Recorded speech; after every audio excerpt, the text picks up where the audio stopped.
आज हम बात करने वाले हैं इंडिया की लीडिंग एसेट मैनेजमेंट कंपनीज में से एक Aditya Birla Sun Life AMC limited के बारे में, जिसने Q3 FY26 में स्टेडी ग्रोथ और इंप्रूविंग बिजनेस मोमेंटम दिखाया है।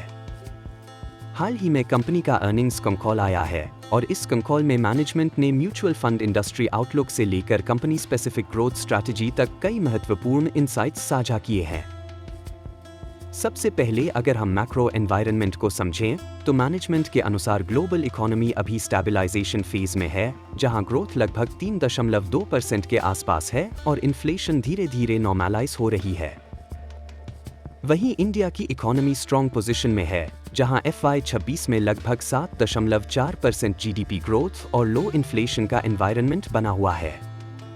यह एनवायरनमेंट एसेट मैनेजमेंट इंडस्ट्री के लिए बहुत फेवरेबल है, क्योंकि हायर ग्रोथ और स्टेबल इन्फ्लेशन से इन्वेस्टमेंट फ्लोज बढ़ते हैं। अब म्यूचुअल फंड इंडस्ट्री की बात करें तो Q3 FY26 में इंडस्ट्री AUM 81 लाख रुपए करोड़ तक पहुंच गया है, जो पिछले साल से लगभग 18% ग्रोथ दर्शाता है। सिप इनफ्लोज भी स्ट्रॉन्ग रहे हैं, जहां दिसंबर 2025 में 31,000 करोड़ रुपए का मंथली इनफ्लो आया है। अब कंपनी स्पेसिफिक परफॉर्मेंस की बात करें। Aditya Birla Sun Life AMC का टोटल AUM 4.81 लाख रुपए करोड़ तक पहुंच गया है, जो कंपनी का हाईएस्ट एवर लेवल है और लगभग 20% ईयर ऑन ईयर ग्रोथ दिखाता है। म्यूचुअल फंड AUM 4.43 लाख रुपए करोड़ है, जबकि इक्विटी AUM लगभग 2 लाख रुपए करोड़ है, जो स्टेडी ग्रोथ को दर्शाता है। अब फाइनेंशियल परफॉर्मेंस की बात करें। Q3 FY26 में रेवेन्यू 478 करोड़ रुपए रहा है, जो 7% ग्रोथ है। प्रॉफिट बिफोर टैक्स 358 करोड़ रुपए रहा है, जो 19% ग्रोथ दिखाता है, और पैट 270 करोड़ रुपए रहा है, जो 20% ग्रोथ दर्शाता है। 9 महीने की बात करें तो रेवेन्यू 1387 करोड़ रुपए और पैट 788 करोड़ रुपए रहा है, जो कंसिस्टेंट प्रॉफिटेबिलिटी को दर्शाता है। अब सबसे बड़ा स्ट्रेंथ सिप और रिटेल पार्टिसिपेशन। कंपनी के सिप इनफ्लोज 1080 करोड़ रुपए रहे हैं और लगभग 40 लाख सिप कॉन्ट्रीब्यूशंस हो रहे हैं, जो लॉन्ग टर्म स्टिकी फ्लोज को दर्शाता है।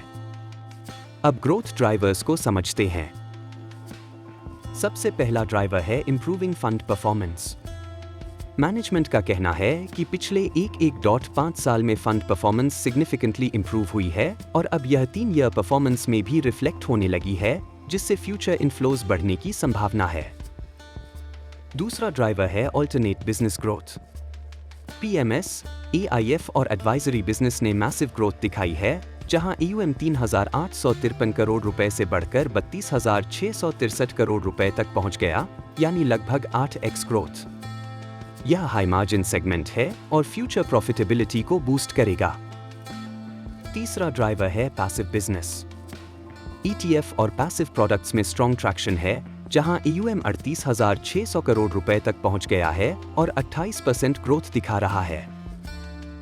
अब कंपनी की स्ट्रैटेजी को समझते हैं। मैनेजमेंट का फोकस है कोर प्रोडक्ट्स जैसे flexi cap fund, balanced advantage fund और मल्टी एसेट एलोकेशन फंड पर स्केल बढ़ाना। इसके अलावा कंपनी गिफ्ट सिटी के जरिए ग्लोबल बिजनेस एक्सपैंड कर रही है और इंटरनेशनल फंड्स लॉन्च करने की तैयारी कर रही है। अब रिस्क्स की बात करें। सबसे बड़ा रिस्क है मार्केट वॉलेटिलिटी, जो AUM ग्रोथ को प्रभावित कर सकता है। दूसरा रिस्क है कंपटीशन। म्यूचुअल फंड इंडस्ट्री में कंपटीशन काफी बढ़ रहा है। तीसरा रिस्क है यील्ड प्रेशर, क्योंकि रेगुलेटरी चेंजेस के कारण मार्जिन्स पर प्रेशर आ सकता है।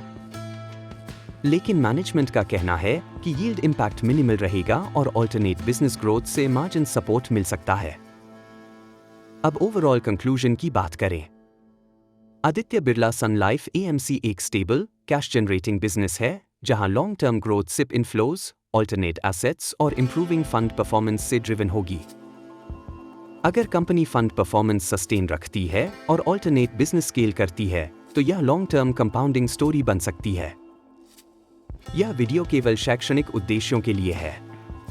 किसी भी निवेश से पहले अपने SEBI रजिस्टर्ड निवेश सलाहकार से सलाह अवश्य लें।